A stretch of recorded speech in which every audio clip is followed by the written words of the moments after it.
Will New York City home prices crash in 2026? I get asked this question every single week by buyers who are waiting, by sellers who are nervous, by people who have been on the sidelines since 2020. Everyone's convinced that a correction is coming, but here's the honest answer based on actual data, not clickbait, not fear-mongering, not cheerleading, no, not this year.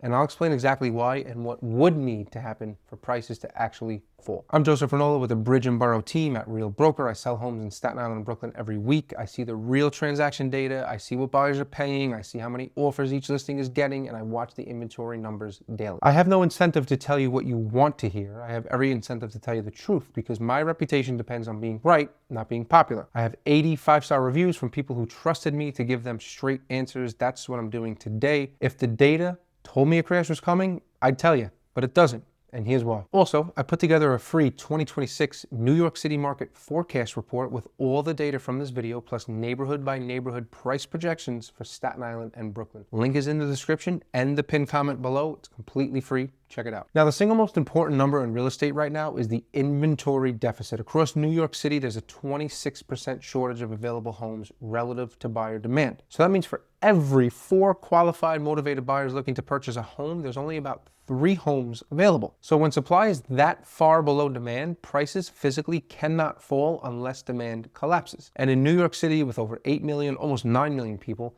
constant in-migration, foreign investment, and generational wealth seeking real estate, demand just doesn't collapse. It fluctuates.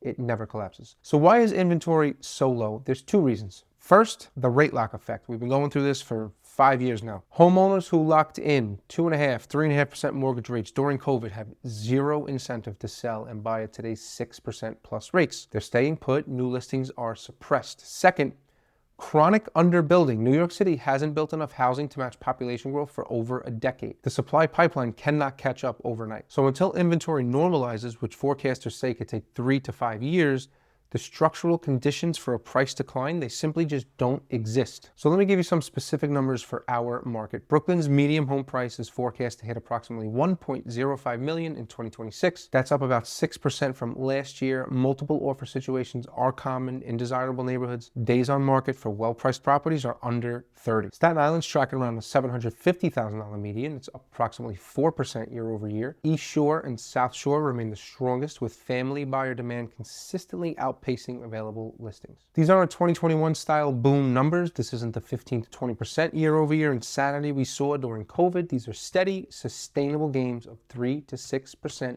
annually. It's actually healthier for the market long term, as you could imagine. But the point is, prices are going up, not down. A 4% gain on a $750,000 home means $30,000 in additional equity per year. A 5% gain on a $1 million Brooklyn home means $50,000 a year. If you're waiting for a crash, you're losing money every year that you wait. So let's talk about these people that have been waiting, because I have had this conversation too many times. In 2020, when COVID hit, people said, I'll wait for the crash, right? The average New York City home has gained over $100,000 in value since then. In 2022, when rates spiked, people said prices have to drop now. They didn't. It actually got 10 times worse.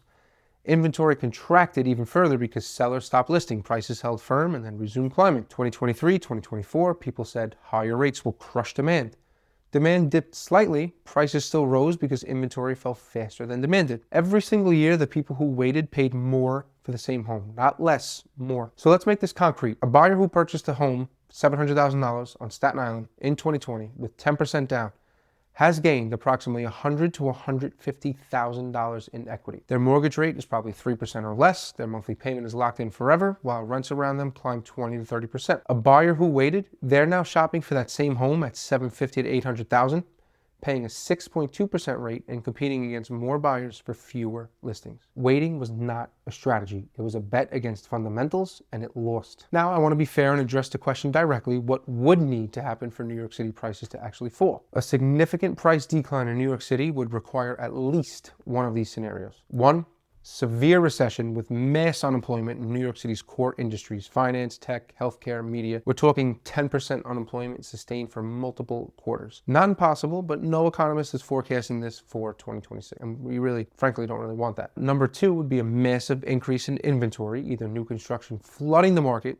can't happen in 12 months, or a wave of forced selling from distressed homeowners. Current delinquency rates are near historic lows. No wave seems to be coming. Scenario 3, complete collapse in foreign investment. New York City attracts billions in international real estate. If global instability redirected all of that away from New York City simultaneously, it would matter, but New York City is typically seen as a safe haven during global turmoil, not a risk. None of these are even on the horizon. Could something unexpected happen? Of course. Black swan events are, by definition, unpredictable. Look at COVID. But you don't make financial decisions based on black swans. You make them based on probabilities. The probability of New York City home prices falling meaningfully in 2026, extremely low.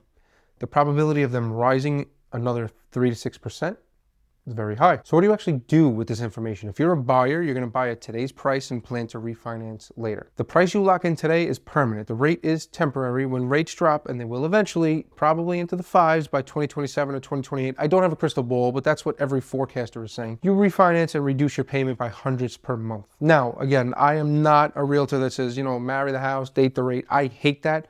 I'm just saying, if you can afford the home, don't worry so much about what that rate number is. Because listen, at the end of the day, every month you pay a mortgage, that you are building wealth.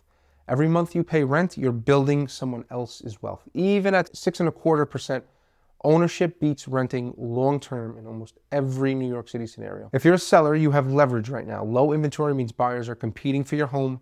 Don't waste this money by overpricing and sitting. Price it right, capture that demand, execute your next move from a position of strength. If you're an investor, New York City real estate continues to be one of the most reliable appreciating assets in the world. The fundamentals have not changed.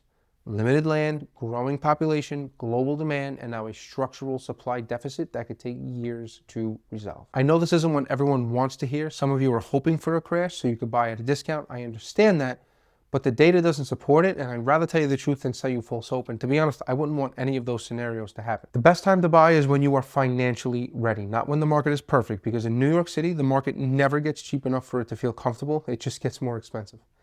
If you want to talk through your specific situation, whether you should buy now, how much you could afford, whether selling makes sense, book a free consultation. Link is in the description below. Again, I am Joseph with the Bridge and Boro Team. Subscribe for more honest market updates.